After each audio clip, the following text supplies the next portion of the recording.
Apologies for absence. Because of the nature of our industry, we always get hundreds of apologies for absence. And this particular year, we've got a particularly poignant apology to make, which I'll read some words about and just speak to you about. This particular apology for absence is especially poignant because someone is absent today that would have been here previously, never missed. Many people in this room would have known that Eddie Townson sadly passed away recently, and many here would have also attended his funeral last week. I've seen a lot of people that were there. What many of you wouldn't have known is what he did quietly and efficiently for the industry and the hard work he did for all of us.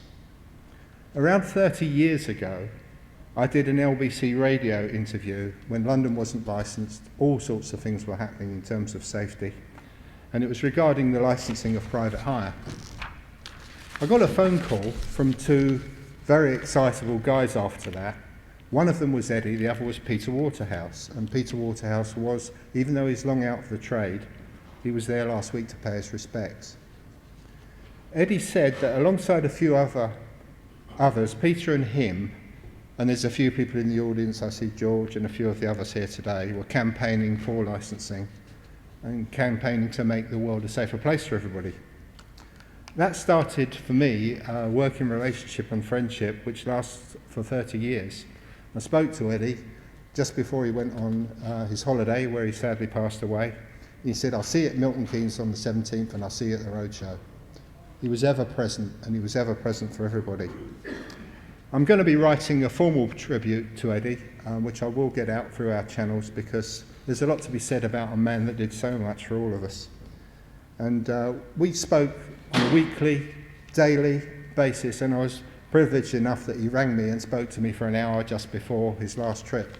His last text message to me was, "I'll be back after my holiday, see you soon, mate." Just a bit more about Eddie. Eddie wasn't a front man.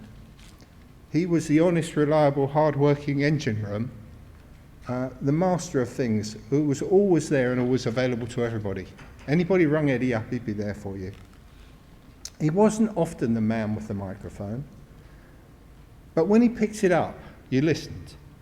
And you listened because people paid attention to what he said, which in most cases was spot on. He was a man of very wise words. The LPHCA wouldn't be here today without Eddie, I'll be quite honest with you, and we wouldn't have prevailed. There are many here today that would like to say a thanks to Eddie. I've spoken to Tracy, and what she'd like you to do is give a massive round of applause.